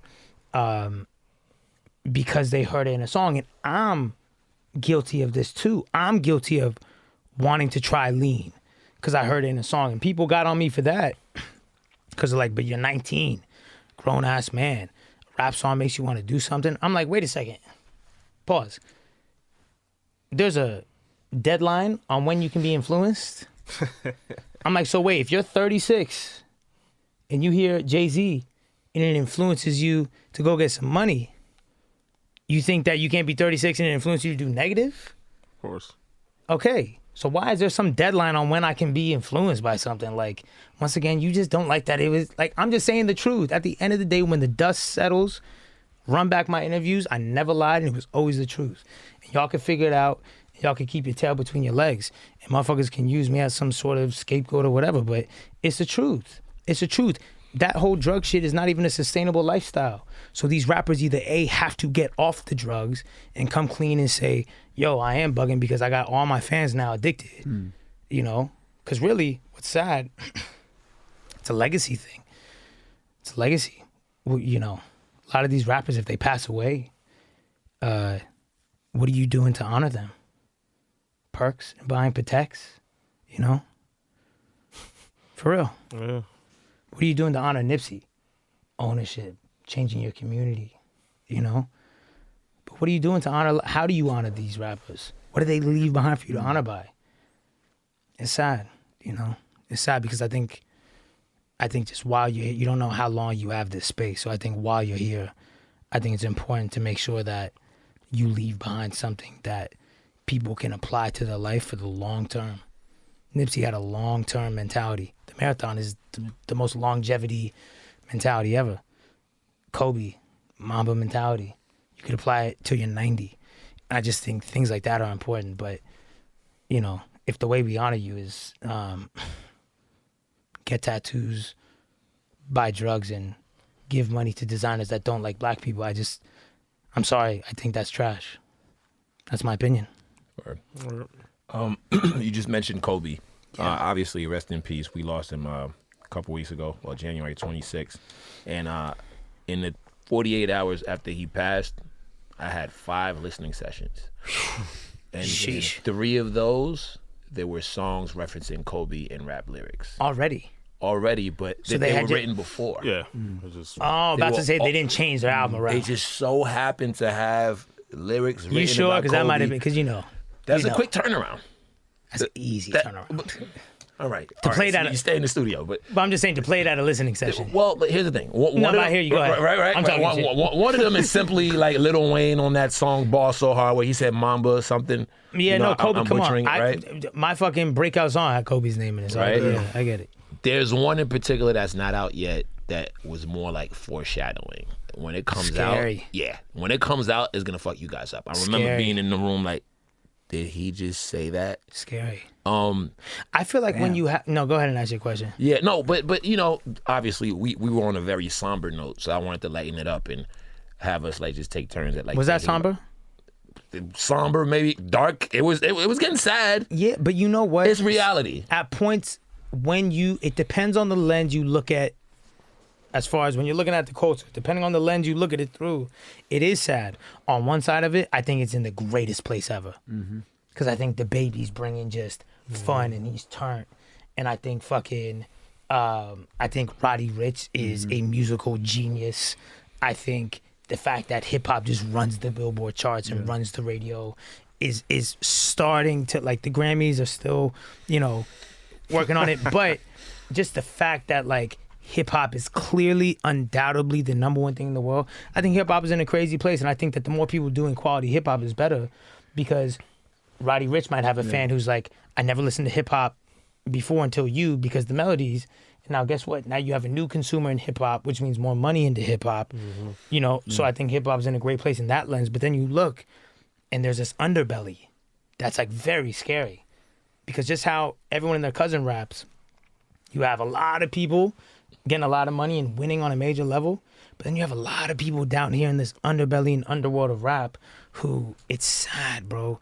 It's sad because it's not a sustainable lifestyle. You can't do that shit forever, you know what I'm saying? And I know that y'all might think that that's the wave, and the IG skits of just being a fucking clown is fire, but bro, I promise you, man, you're gonna be 30 one day. You're gonna be 40 one day. The goal is Jay-Z. Like, Jay-Z is giving you the blueprint. Literally. That's why, like, yo, I don't know, man. If Jay-Z doesn't give you something to work towards, and if you're not actively aligning your life, not saying be Jay-Z, but if that's not influencing you to kind of like, oh, you know what? Nah, we are off of that. We're on this now. We're doing this. We are owning shit. We are just please don't come on Twitter complaining about my label did this, it did that. Like, nah, bro, I don't know. You might have self-sabotaged. You might have self-sabotaged that one, bro. You were breaking TVs and shit and screaming that all of your fans are broken shit. I don't know, bro. You might have self-sabotaged that one. You say you were breaking TVs. It's rock star shit. Motherfuckers don't want to be rap stars anymore. They want to be rock stars. That's why no one can rap. Oh man. Sorry. I was gonna say I like your Nipsey bar. We talking about Nipsey. I like your Nipsey bar on that Raw song. Thank you. Yeah, it was like extended, and then you dropped in the marathon. Yeah. Well, that was like, I made that song like pretty soon, right after he passed away. I made a song the night he passed away. It's not out. I sent it to, because Punch hit me from TDE. Yep. I was like, you got something? I was like, something perfect. I took off my verses. Just sent him the hook. I don't want to hear my verses. Because the verses were like mad, like, it was night of it happened, so it was like intense. Yeah. But it was called Graveyard Parties. It was just about celebrating, like imagine throwing a party at the graveyard, just to flip it, not like, yeah, you're dead, but like, yeah, you lived. This is what it is. Yeah. Wow. Okay. Can you guys think of Kobe shit. Yeah, Kobe references off the top. I mean, for me, Chief Keef. Chief Keef. Chief Keef has the hardest Kobe song ever. For me, it's Who the Neighbors. Who the Neighbors, Juicy J. That was always the one for me that I was like, it's just the most, to me, that's like the most fun hook. I mean, Kobe by Chief Keef, yes, but Juicy J was always. I'm not gonna lie, I needed more time on this. I'm gonna play spectator. I think I'm not gonna lie, I needed way more time. Yeah. But now, I wouldn't be me if I didn't give you these two references. You know what they are. Hit us. The first one is my song. The second one is also my song. Of course it is. Nah, but on some real shit. The bars are not like, oh my God, crazy, sick metaphor, simile. But I will say it was the mentality. I do like that my Kobe bars were monitored around a mentality. It wasn't. It wasn't. Hype beasting. Yeah, like on what they want, taking all the shots like Kobe, almost 81. Like that's not like a oh my god bar, but it's the mentality of like, nah, I'm gonna take all the shots. I'm gonna put it on my back, mama mentality. I just like the mentality of it. And then on the flute song, when I say I've been going hard on my Kobe number 8 shit, I like that because I read something. Now Kobe might have not said this, so please don't hold me to this. But I saw something, and it was an explanation Kobe had of the difference between number 8 and number 24. And he said that number 8, fresh in the league, headhunting. You know, he's trying to prove himself, so you're just out there trying to kill everyone. And then 24 was when he settled in. So I think for me, it's safe to say that now I'm entering into my 24 shit. Just how I feel emotionally. Maybe I'm bugging tomorrow. I'm going to wake up angry and headhunting and I'm number 8 again. But flute song and Zoo and that whole, just when I was in the belly of the beast, I felt like I've been going hard on my Kobe number 8 shit. Like, I'm trying to prove myself, you know, and that's why I forgive myself for coming off abrasive in interviews and whatever. You know why? Because I should have been like that. I'm fresh in the league. I'm trying to say, fuck y'all, D-Hup, what's up? I'm scoring on you. I'm selling tickets. Like, you know what? Yeah, is it annoying? Sure, but if everyone had a little bit of that in them, they'd be better off. And that's a fact. That's a fact. As much as motherfuckers want to be like, you're too cocky, fine. Then look at me and say, I don't want to be as cocky as him, but shit, I do wish I had a little bit of the confidence, you know? So I like those because they embrace the mentality for me. And it was a trip to me too, because I was like, man, I didn't even realize I say Kobe's name every night on stage. Every show of my life. I said Kobe's name on stage because I've never done a show and not perform what they want. You know, I think that point and something that you were just saying is like the idea of how big he was, how many different songs, how many different kinds of artists, like a person who was so famous that he permeated so many different aspects of culture. And you're talking about not only the mentality, but something like a Juicy J, where it's just like, I'm rich. I live next to Kobe. It's like there's such a spectrum of the way that that's a real life. It's bar. crazy, but that's what it Real was. life. It's like, and it's so comedic. But even going to a Keith, where it's like it's also kind of that youthful. Probably mentality. doesn't actually. 100%. He didn't live next to Kobe, But right? can we also say, Who the fuck? I don't know. Now is this a fair thing to say? Kobe had bars. You want to talk about Kobe was kind of low-key nice. K.O.B. Kobe, like, no, I will but, not speak anything that. hold on, but I don't know let if me I just can say, have this. when I listened again afterwards, and I was like, nah, like realistically, this is like ideal 90s, almost like Diddy, Bad Boy rap. Like, I gotta go back. it was like, it was smooth. It was like, it was fucking, you could tell it was like Biggie influence is what it sounded like to me. And it just, Watch it was. your mouth. Nah, but it's like, Watch your mouth. Look, on some real shit, right? On some real shit. If you compare that to the rock stars in rap, dude had better bars than a lot of people. At least he was rapping and flowing, and there was a vibe to it. I mean, he was a writer. And you keep in mind, he was Kobe, dropping 81 though still, while on the side rapping better than like a lot. You know what I'm saying? Shaq is the best. Like, put it like this: basketball it's player, the equivalent. rapper of all time. Watch, the equivalent is this: Kobe's bars, right? Why you got to give credit to Kobe's bars? It's the equivalent right now if J. Cole hops in the league and averages 15, you'd be like, yo, I mean, yeah, you're not fucking Steph Curry, but Jesus Christ, I don't know if any other rapper could fucking average. I think if he averaged 5, we would be like, damn. 15. I'm going to give Kobe's rap 15 a game. 15 a game. That's a solid, like, it's fire. Kobe was bigger than life. He was. You know why, though? Because it's the mentality. When you leave behind a belief system, you transcend your body and you transcend your work almost. It's amazing. You know what's crazy? Because people compare him to Jordan all the time, right? Like, because he really mirrored himself. Jordan had the killing instinct. He never branded it. He never had a name for it. Mamba He mentality. never called it something, but you knew what it was. Of course, but he never branded it. But was a it wasn't. different No, era. it's true. But It a was different never era. branded though. No, but that's true. At the end of the day, Kobe's mentality He had is it more first. branded and more of a thing than Jordan's mentality. But I'm That's saying, fact. I don't think at that time it was even like, look, The media was where it was, Not only and the the whole media was thing? where it was. It was like the idea that he didn't have to call it something because he had the Jumpman. Well, he also had- And He once you could had- have. but once you- He just didn't. But even beyond He that, even it's just like, called it Jumpman mentality. right. Or something. but it was, nah. but just the idea of having the Jumpman logo, where he was like, "Yo, the league might have a logo, but I have my own Yeah, I mean, logo." Jordan is legendary for Right. for other like. Come on, Jordan is Jordan. His airness. Right. Yeah, I mean, Jordan is Black like, Jesus, like he got a No, chip on I his know names. we're not debating Jordan's legacy. I'm just saying. I know we're not. I know we're not. I'm just saying. But you know, they'll take this clip and be like, "Here we go." Is that How the Jordan. fuck did we get into Kobe Did that versus white Jordan? guy say that Michael Jordan wasn't as good as Kobe Bryant? No, Because they're synonymous, you know. Right. but Yeah. Every time you say Kobe's name, Michael Jordan's name is not too far behind. I was just trying to give credit to Kobe because they shared something. When you think about Right. the Killer Instinct, those are the two people that you refer to. absolutely. Yeah. And yeah. Kobe branded his. Well, I think it's important the fact that I think Jordan branded himself insane. Right. There's Jordans. Right. He like Period. it's not that he didn't brand himself, he branded himself insane. Kobe branded his mind. Right. That's the difference. Yep. Jordan branded his shoes and Right. his name and everything. Kobe branded his mind. It's an image His versus mentality is not philosophy. even named after Kobe. Right. It's Mamba. Yeah. Like you're Kobe branded his mind and has his mind as this whole other entity, Right. which is, it's Nipsey, it's the marathon. I can Mm. just only compare. That's why I keep Yeah. comparing those two, because it's like, you don't have to listen to Nipsey's songs to honor him. Yeah.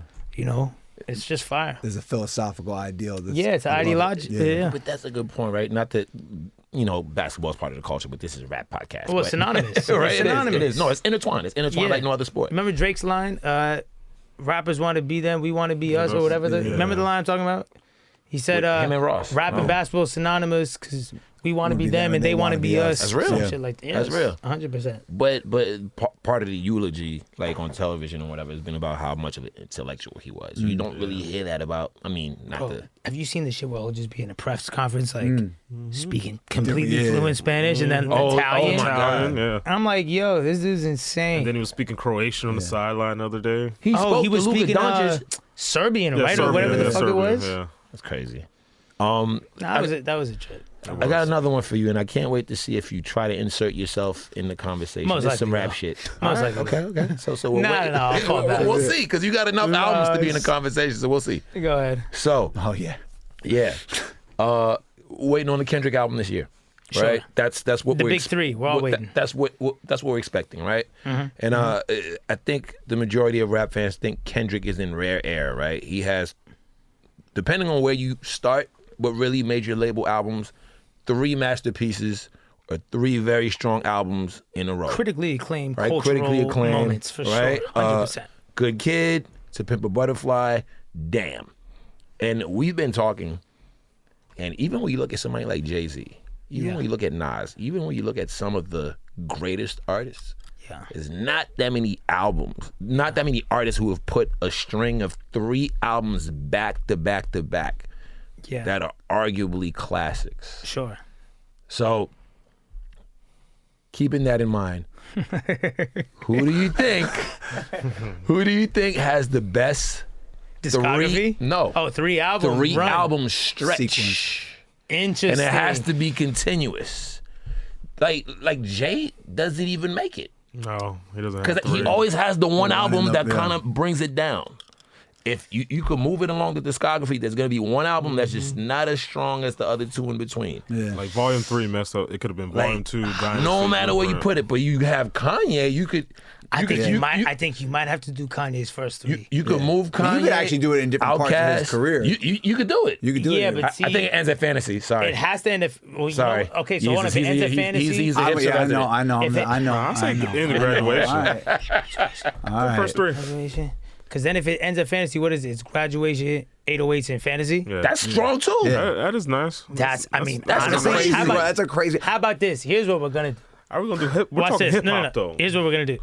Come on. This is where, yeah, you Kanye has the only 5 run thing. outcast. Outkast.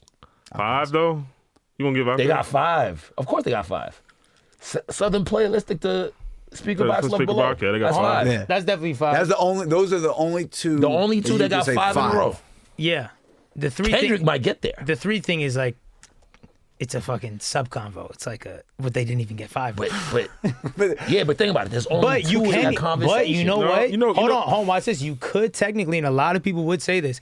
I don't feel like this because, whatever. But Kendrick has 5 classics. If you ask a lot of EP, Section 80, Good Kid, Pimp a Butterfly, and Damn. All right, what got? I see now. To me, I'll list you my favorite Kendrick albums. Yeah. To me, this is gonna go over great. Nah, my favorite Kendrick because I found Kendrick from Boogie. That was the basement we were in. Put me on to Uncle Bobby and Jason Keaton, the EP when Kendrick had 3,000 followers. Went to see the show. Yeah. I have a tweet, no lie, I could pull it up from 2011 when I was like, Kendrick, that was a crazy show. It has 1 retweet and it's Kendrick Lamar because he had 3,000 followers. We were backstage with him. Oh my God. But so my favorite Kendrick Lamar EP is the greatest shit. That's like the warm up to me. But I also know it's the time period. I had So Far Gone, the warm up EP in the marathon, all when I was 17, 18. And Cushion OJ. That's your renaissance. And Kid Cudi. So that was that's me. Right. You know? I got EP. First? Yeah. Oh, wow. Time marker. Easy. Time marker. It's not even close. EP, OD, the next one. Wow. Yeah. So Damn. Do you even like? Oh, wow. I was about to say, do you even like Damn? Because those are so far. Well, because that's the evolution. Well, that's I why look at the evolution between those is so night and day. Well, that's the thing. It's I also, I understand that's because maybe where I was at, Sure. and what I was looking for. But EP, OD, Damn, Good Kid, Section 80, and then To Pimp a Butterfly, for sure. wow. That's my personal what I listen to. I'm not riding around to Pimp a Butterfly. That's just At all. All right. So But that's also Never. you know why? It wasn't made for me. Ever. That's it's a great album, but it's not made for me. So he's just a phenomenal artist. But that's my favorite as far as listening. So for you, Kendrick, My favorite J. Cole project is The Warm Up. Me too. Mine too. Not even close. And Mine. then number 2 is Friday Night Lights. Not even close. KOD for me. I like KOD. I think he slept on. Really? It's my number 1. When did you get on J. Cole though? From the start. I could have. He's a Skip Bayless of the podcast, by the way. Really? So Someone you think KOD? so talk about fascinating. 2011. Hold on, you think He had a KOD? Facebook friend Tell me that what you was. think about. No, 11 is late. 11 is late. Warm Up dropped July 09. Yeah, it was like 08, June 09, 09. 08, 09. He had a Facebook friend. This is when he was doing the whole New York thing. Who was trying to get him on the smoking section. She was sending me his MySpace, and I was listening to it I don't think he's there. You were Dead Presidents too. You were who we was talking about. You ain't come hard enough. You were Dead Presidents too. Yeah, You were the guy. It was just a regular mixtape, a regular guy rapping to me. That's Interesting. It. So you have KOD as number 1 for Cole. What's number 2? Forest Hills Drives. I love Forest Hills Drive is 3 for me. But I think Forest Hills Drive is actually a classic album. No. Forest Hills Drive is not number 3. His debut might be number 1 for me. No. No. I'm Sideline tripping. Store? No, because the one I love is on the Lazarus Gown. Forest Hills is number 3 for me. Then probably the debut, for sure. No, actually, Born Sinner, then the debut. I don't know. I never really thought about it till now. But I want to be clear about something. Mm-hmm. You have Kanye and Kendrick as your only options for the stretch? No, because I Outkast. give personally. We count So Far Gone. We have to. So Far Gone. Thank Me Later. Take Care. Thank me later. Thank Me Later is kind of crazy when you really listen to it. It's a dip. It is. In comparison to what we're talking about? From So Far Gone. I hear you, but you gotta love Drake because it's Drake. It's a Drake album. You gotta just love Drake. You saw what he said on the Rap Radar podcast. No, I know. Even to me and my homies always debate it all the time. There's Boogie's his favorite album is of Drake is Thank Me Later. But to me, I love Thank Me Later because it's also, you're getting Drake over a Kanye West beat, Show Me a Good Time, and I love Show Me a Good Time. But I think Did Kanye produce those for real?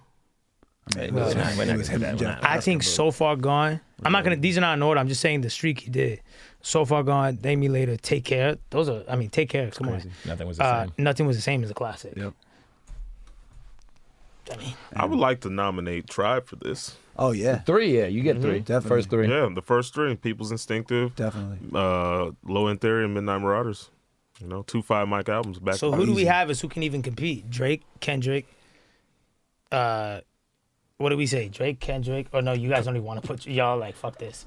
Drake, Well, you're Kendrick, going Drake, five. I don't know about three. No, I'm going three. I'm going three. I'm going three. I'm gonna tell you. Drake has three in a row. Drake has three in a row. Let me preface this with all the disclaimers, so you don't hit me or whatever. we're Drake fucked is now. not in that conversation with 3 in a row. Yeah, I You don't No, think so? I don't agree with you. You don't think you so? think he does? I do think he Starting does. with what? So far Starting gone? Yes. with Take Care. Okay. I see. Oh, this yeah, is- yeah. I'll give you 'cause that. I think, Are we counting I if you're think reading it goes- this? Yes. Yeah. Because I think it Yeah. goes. Okay, I think fair. it goes. Okay. Take Care. Okay. Fair. Take Care. Nothing was the same. And if you're reading this, that's I think fair. that's a Fine. And crazy realistically, 3 songs. That is Drake that has 3 albums is straight. that is strong. That's pretty strong. My opinion, then Drake has You think 5. he has 5 too? Then Drake has 5. Because then it's So Far Gone, Thank Me Later, Take Care, Nothing Was the Same, and if you're reading this. I'm not going to share my real crazy hipster opinion Do with it. you that Do it. if you're reading this, it's too late. It's my favorite Drake album. I'm not mad It's at that. not- it's I'm not mad that at that. unpopular. That's not a bad actually opinion. That's not a bad actually opinion. I'm kind not of mad like at the that at popular all. consensus. Hey, this is weird. It's I'm not. not mad at Not how that. that was supposed to go down. Yeah. That was supposed no, to not go mad at Nothing that. was the same as his Yeah. best album. I think to me it goes, if you're reading this, nothing was the same from a just overall creative standpoint, and then Take Care was the album where I like finally accepted that I was a Drake fan. Same. I got to nominate someone else. I got to nominate Tupac. Me Against the World, All Eyes on Me, Machiavelli. Yeah, Fair. yeah. Yeah. Fair. Y'all don't have Jay.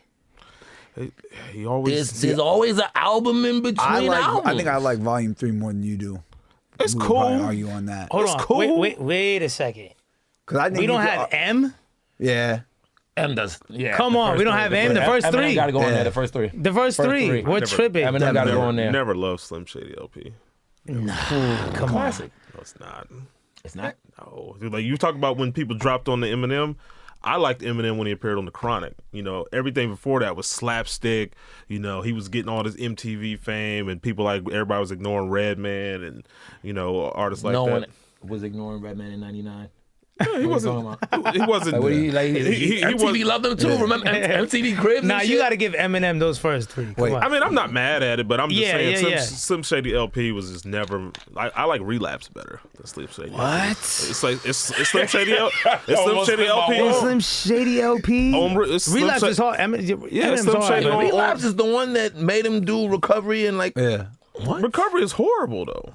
Like I don't know if Recovery's horrible. It's There's some not- hard oh my shit in God. there. It's unlistenable. I think he It's admittedly doesn't like Relapse. no the people didn't like his the voices and everything. Yeah, but yeah, Middle yeah. He was Eastern, doing all that, he was yeah. doing the crazy shit. Yeah, but the rhyme schemes and The rhyme schemes are crazy. Ridiculous. I love there's 3 crazy shit on there. 3 a.m. Yeah. Stay wide awake. Stay wide awake. Wide Psycho. awake. I can't remember. I don't remember a single song from that album. I 3 got a- a.m. 3 a.m. I got a crazy Feel like one. I'm. got crazy Probably no one's gonna agree with. That shit one. is hard. Run the the jewels. one. Stay wide No. awake is crazy. That's one of his best songs. I agree. No, I'm not mad at no, that. no, Stay wide no, awake no. is fucking Yeah, nuts. that is- This is this might be a little. It's not left. What? But What's? Go ahead. Sorry. Busta Rhymes? First 3 That's albums. not outrageous. First 3 albums. He never not gets outrageous. mentioned in any of these I don't conversations. think the Cummings that strong. I don't. Yeah, I Your don't Cumming know. got I don't some- know if that's like. Yeah. I don't know if you're I'm- like so confident saying that, not Eminem. Top No, 3. no, no, no. We just missed. We collectively missed Oh, Eminem. okay, I'm not saying okay. over Eminem. I'm just Yeah. saying that Busta Rhymes never. He's not always put in these conversations. Yeah, He's yeah. forgotten. To be He's honest. definitely forgotten. He Yeah. was fucking It was huge. the pure 90s. And Busta like, Rhymes' pinnacle rhyme 90s. flow is Was yeah. were nuts. insane. But yeah, I wouldn't. The Disaster Strikes is way better than the Cummings. Cumming has like, some crazy shit on it. night and day. Like he was a good rapper. But when Disaster Strikes, that's when he started making them songs that get him on the radio and MTV. Yeah, That might just be my childhood. Who's y'all's best 5 producers? Wow. Wow. Because it's so easy to be best 5 rappers. My shit. write it down. Just Blaze. No. You know, I won't even do best. The very key word. Your favorite. Favorite. Organized Noise. Okay. Always for me, number 1. Okay. Dre, This Yep. one gonna come out as an undercover backpacker.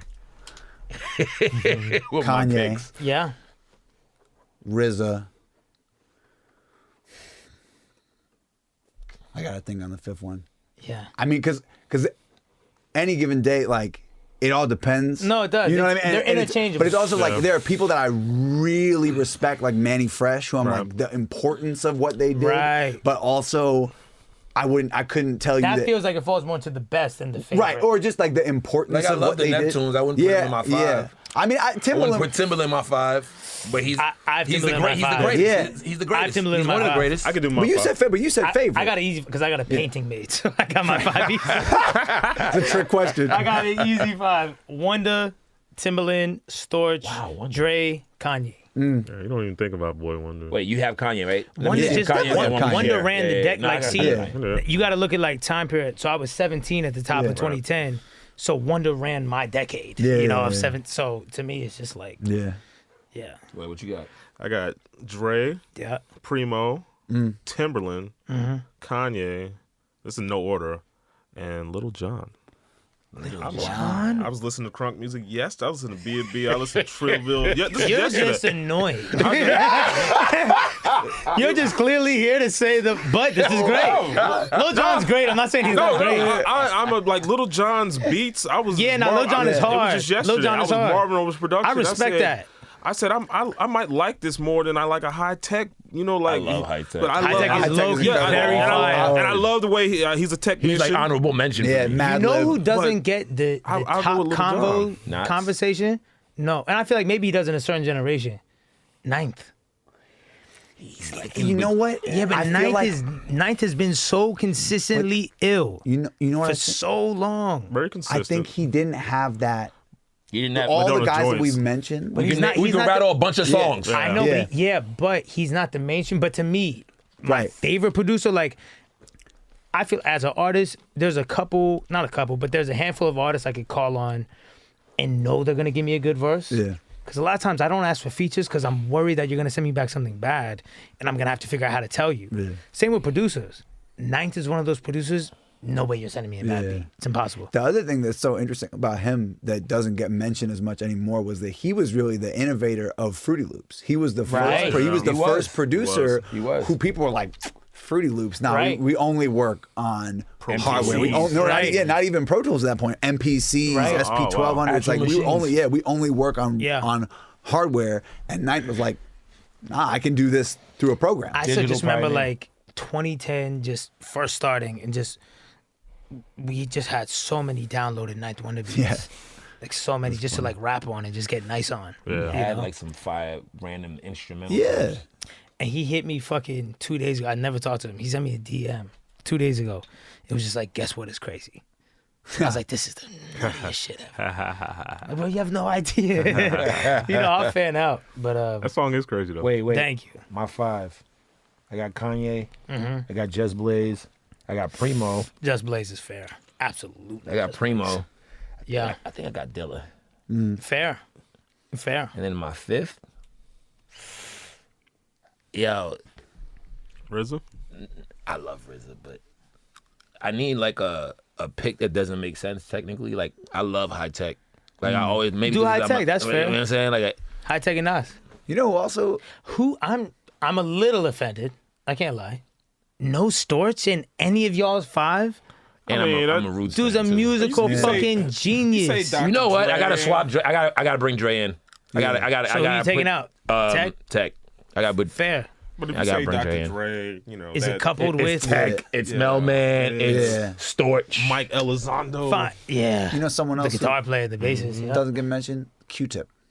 He does. Q-Tip is up Facts. I like that you said Just Blaze because Just Blaze is nasty. Just Blaze. there. Yeah. It's nasty. Oh, still. Nasty. For sure. Yes. All right. Let's end on a silly note. And You're like I'm just getting started. we've talked about 4 things. We talked about like I thought drugs, why people hate me, the media, and favorite producers. I was trying to be conservative with your time because you're a busy man. You want to keep going? Yeah. I thought we had like another hour left. Oh, shit. All right. Let's go. Come on. What the All right. So we're Came gonna all the way change out it. to LA to talk to you about fucking 3 All right. Thanks for taking the time.